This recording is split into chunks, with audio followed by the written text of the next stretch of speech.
So how are you guys doing? It's been a long time. Well, today I'm going to show you some of the more that's coming your way in the upcoming patch. Patch that, in fact, is coming later this month. So I suppose you guys are probably anticipating those new items I've talked about a little bit in our last dev update. Why don't we take a look at some of them today? Nice little group of 10 items that are coming your way.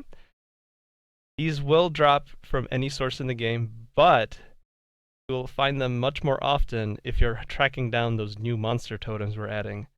So the totem drops loot, and the enemies that are spawning will drop loot. So all in all, it's a pretty good haul. And if you track down enough of them in a single run, you can get a pretty good amount of loot.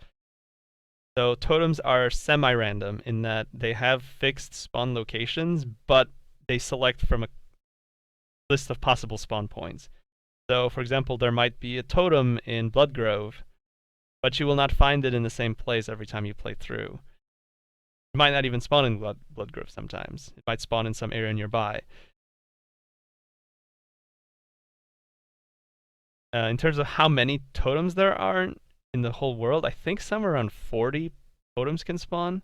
There's a lot. They're in dungeons, they're in little corners of the world, places you probably haven't explored in a long time because you haven't had much motivation to go there. Totems will begin spawning all over the world in the campaign in semi-random locations, so you can kind of predict roughly where areas to expect them in, but they will be random in terms of where they appear.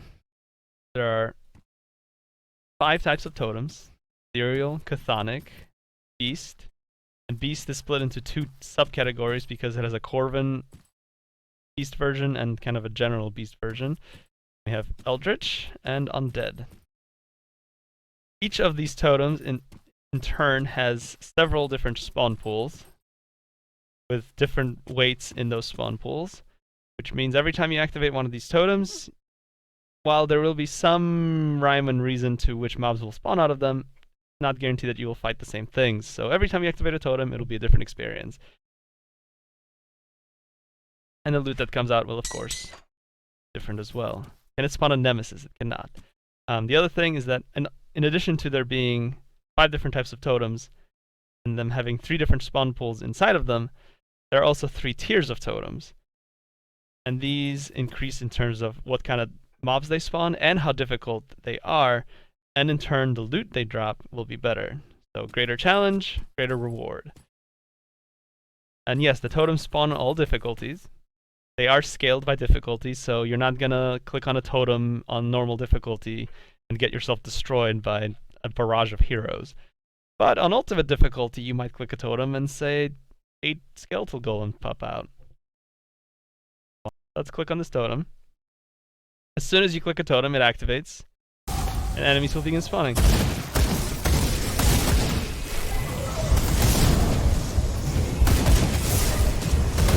I'm, of course, horribly ungeared on this character, so my damage is really sad. And the totem's finished, it pops, all the loot comes out, and enjoy. A good chance of dropping blueprints, a really good chance of dropping uniques. The higher the difficulty and the more difficult the totem, of course, increases the chances of that. In addition, the more difficult the totem and the higher the difficulty, the higher your chance of getting the special new drops. Now that mods have gotten more popular, have you tried any of them? So then which ones, what do you think about mods in general for Grim Dawn? I think the fact that people are making mods is awesome, and some of the ones that are popping out lately have an incredible amount of work behind them. So I think the future of modding for Grim Dawn is definitely looking bright for you guys, which is great. That's exactly what I was hoping for when we gave you guys mod tools. We allow you guys to customize the game to your needs, and that's why things like GD Stash and GDIA are options for. Are there any changes to Crucible loot next patch? There are no changes to Crucible. Will there be adjustments to pets? Quite a few, actually. Next patch will have quite a few changes to pet itemization, and some changes to Hellhound, because it's not really keeping up with the other pets. What will happen to Twin Falls? Now, I was expecting that question to come up. The answer is that you'll be able to go through that bridge. We're going to open that area up. We've actually been working on some new little bit of content over there for you to explore. There'll be some mobs to fight there, there'll be some loot to collect, and it'll offer you a shortcut from a Rift Gate straight to Tyrant's Hold. So that area is something we're still working on, and that's going to be after the totems are added in this patch. We're also working on new levels for the Shattered Realm. So those of you that like the Shattered Realm, you're going to have some more variety coming up soon. Yes, if you didn't expect 1.1.7 to exist, it is in fact confirmed. There's a 1.1.7 on the way.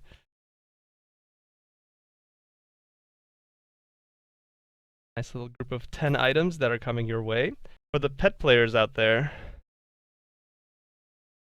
it does something a little different than most of the pet items in the game. It actually opens up an AoE that'll hurt enemies based on your pet stats. See if we can get it to trigger. There we go.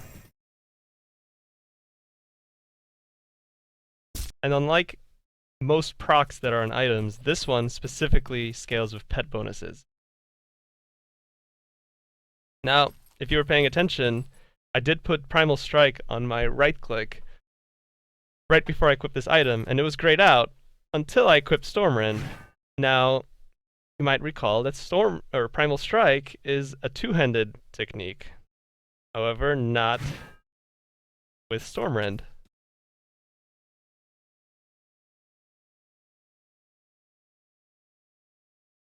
So if you've ever been interested in trying out a one-handed Primal Strike build, well, maybe you should get one of these.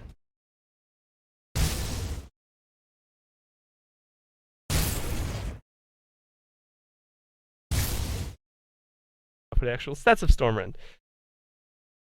And yes, if you dual wield them, you can double strike with Stormrend. Now the Scion of Arcane Force, as someone mentioned, does support Elemental Cadence. So have fun with that. That is definitely some Battle Mage stuff for you. Okay, next one up. Scion of the Screaming Veil. Now this one is really fun because of the special effect it has on it. And I'll run over to some target dummies to show you what I mean in just a second. Let's take a look at the stats. The reason this one is fun is because it has one of the best spell effects in the game attached to it. Am I going to crit on these guys? Yeah, I can crit.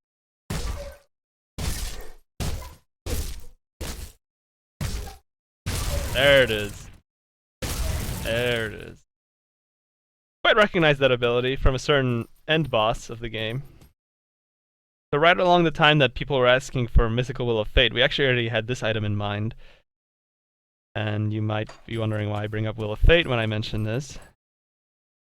It is because it has a certain hidden effect that you might be familiar with from other items. Dummies to shoot.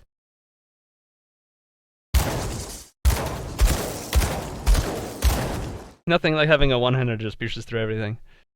Alright, next up, let's look at Nocturne. Sure.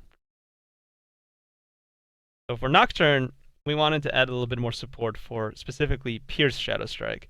A lot of support for Cold Shadow Strike, Acid Shadow Strike, even some weird ones like Ether and Lightning. But weirdly enough, Pierce got kind of left behind. So we thought we'd fill that gap. So this item actually has a granted skill. This is a nice short cooldown ability to kind of fill the gaps in whatever playstyle you're going for. If you like Elemental, this is something for you. And it has a cool griffin face on it, so you know. There's your Mythical Will of Fate, as promised. And we have one left.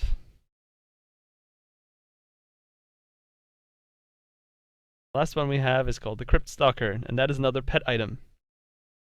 And this is another thing that we kind of wanted to experiment with a little bit. It grants you an aura that gives you some pretty nice resist reduction, which will be good for some pet builds.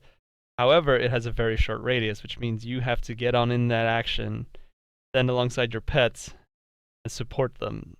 And you finally make a hybrid combat summoner. Yeah, I mean, that would be the idea of this kind of item. So that's the 10 items that are coming your way. There be new green items. Actually, there are a few new green items, though. I have them placed here. Yeah, there they are. Names seem familiar. So, there were a couple bosses in the oldest roguelike dungeons we have, the Steps of Torment and the Bastion of Chaos, specifically Ilgor the Eternal and Lagathok. those guys did not have any special loot to them, and that seemed unfair, since that's had a standard on later roguelikes that every boss had something special they dropped. So we thought we should catch them up. That's sort of the big stuff for this upcoming update that we have. As I mentioned, we have the 10 new items, we have all these totems, and those are the highlights patch. As I also mentioned before to those that are just coming in, we do have performance improvements as well.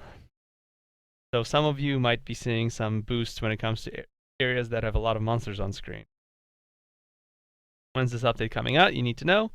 Coming out this month, which means it is in the next few weeks.